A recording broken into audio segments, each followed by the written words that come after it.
In the name of the Father, and of the Son, and of the Holy Spirit. Amen. Brothers and sisters, today the Church affirms the truth of the Orthodox faith. And the Gospel reading today that's given to us by the Church Fathers is Philip calling Nathaniel to come and see Christ. The choice of the Gospel reading for a certain day is never accidental, although it's not immediately clear sometimes why we are hearing about something like Philip calling the Apostle Nathaniel on the day where we commemorate the Triumph of Orthodoxy and the restoration of holy icons. They seem quite distinct and quite different.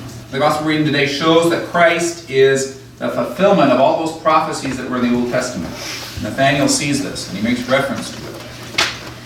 And the Gospel today shows that we have to read the Bible only through the eyes of an experience of the Church Fathers, because if we don't, we will not understand it fully. There's this reference that the Lord saw Nathaniel under the fig tree, and suddenly Nathaniel confesses Christ as God. Well, if you just read that on its own, of course, that's a very strange reaction. Why would he suddenly recognize Christ as God because he saw him under the fig tree? It's very strange. The Church Fathers tell us it's because the Lord healed him as a child, because he was a paraplegic as a little child, and the Lord met him as a child and healed him while he was sitting in the shade where his parents had put him under a fig tree. This is the reason that that passage is so significant today on the Sunday of Orthodoxy when we look at how do we understand our Orthodox faith. How do we hold to the truth of the faith? Do we just read the Bible any way we want? Do we just believe anything we want? No. We try to walk on the same path that the saints have walked because we want to understand things in the same way that they did. Metropolitan Anthony of Suraj tells us that today, the Sunday, which is formally called the Triumph of Orthodoxy, is not the triumph of us over other people. It is a triumph of Orthodox Christianity. This is a very important thing to remember, especially when we go to the pan-Orthodox services where hundreds of Orthodox people are gathered together, and the banners are flying and the icons are being carried, and we sing, "O Lord, save thy people, and grant that the blessed thine inheritance, grant victory to all Orthodox Christians over their adversaries." Sometimes we think that the triumph of Orthodoxy means we win, you lose. That's not the purpose of this feast day. The purpose of the Triumph of Orthodoxy is the triumph of the true revelation of Jesus Christ, as opposed to the false revelation or the false understanding of Jesus Christ. It's Christ showing the face of God to mankind.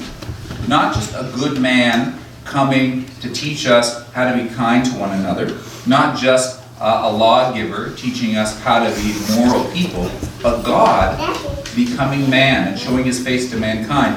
And that's why we have the restoration of holy icons on this day, because the icons show that too, that Christ came in the flesh. Christ is not just some sort of spirit or ghost walking around, but he came in the flesh, just like our flesh, so that he could die and rise again. That's the central tenet of the Christian faith. He did this, of course, so that we can be healed and saved now in this life and in eternity. That's the good news of the gospel. St. Augustine says that Christ calls Nathaniel out from under the fig tree, and that the fig tree is symbolizing a curse. Because remember, Christ cursed the fig tree and it shriveled up and died earlier in the gospel. So that when Christ is calling Nathaniel to come to him in today's gospel, he's calling him to leave the curse behind. And he's calling us to leave the curse behind too. He's calling us to leave the fallen world behind. That's a real struggle, even if we want to do it, to leave this fallen world behind. The fact is, most of us, most Orthodox Christians don't want to do it. Certainly most people out in the world don't want to do it. But that's what we're called to do. If we see the face of Christ, if we know God truly, who has appeared to us in the flesh and who is shown to us in holy icons, then we have to respond, and our lives have to be changed. Our lives have to be different. So if our lives are pretty much the same as everyone else's in the world, we can be sure that we will go in the same direction in this life and in eternity as everyone else in the world. This triumph of orthodoxy, knowing who Christ really is, gives us the obligation, now that we know, to actually have that information affect our lives and change us. That's a critical hinge of being an Orthodox Christian. It's not just about believing the correct things, or about worshiping in the correct way. Those are critical tools. But it's about having this true faith change us so that we can be fundamentally different than our fallen nature, so that we can be redeemed and made new. In the book of Revelation, we're given a warning not to try to add to Christ or to take away from the truth that he gives us. Holy tradition and the experience of the saints teaches us the same thing, because our hope is to know Christ as he really is, as he's always been, and as he's shown himself to the world. And to try to add or overemphasize anything about Christ is, in fact, by definition, heresy. Heresy means to pick and choose something about Christ, to pick and choose something about the faith that we really like. So when you run into people who say Christianity is really about just caring for the poor, well, of course it is about caring for the poor, but it's not just about that. Or Christianity is about moral living. Well, it is about that, but it's not just about that. We can't overemphasize one thing, because that exaggeration becomes a falsehood. We, in fact, take something of the truth, blow it up, and make it an idol. And then we end up serving that idol. All of us are prone to this, because there are always things that we like in particular. Father Seraphim Rose was once asked a question, what's your favorite icon? Seems like a simple question.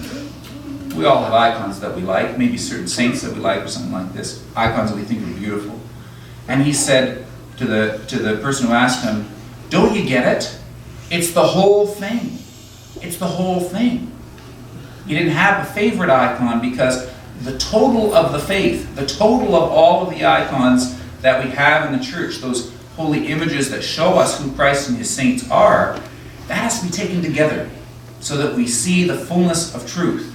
That, by the way, doesn't mean that we can't have a favorite icon, and I think probably most of us have preferences in this way. But we can't pick and choose, because picking and choosing is by definition heresy. That's what heresy means. Like approaching spiritual things, holy things, like we approach a salad bar. That's a terrible way to approach holy things. It's a terrible way to stand before the throne of God. The fathers of the Seventh Ecumenical Council, and that's the council that restored the veneration of holy icons, taught that Christians must have and venerate icons. In fact, they went so far as to say people who don't venerate icons are not Christians. Can you imagine saying that in some polite company today? That people who don't venerate icons are not Christians? That's what the Seventh Ecumenical Council said. Why was it saying that? Not just to... There weren't, by the way, many other than the iconoclasts who did that. Why did they say that, though? They said that because, for two reasons. First of all, because icons say that Christ came in the flesh. And we can't deny that if we're to call ourselves Christians.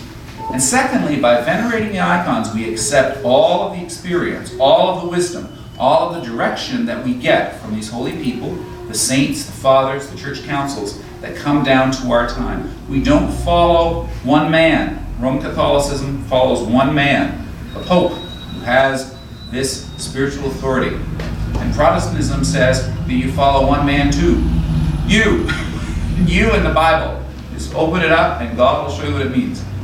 The Orthodox faith says that to know Christ fully, we have to know, follow the path of the full experience of the church, those holy ones who've come before us. And by venerating the icons and affirming them, that's exactly what we do. The goal of our faith, of course, is to know the true God and to come into communion with Him. This is the sum of our hope as Orthodox Christians. Not to know the right group or be part of the right group or simply to know the right doctrine, but to know Christ fully and make Him known. In the name of the Father, and of the Son, and of the Holy Spirit. Amen. Christ is among us.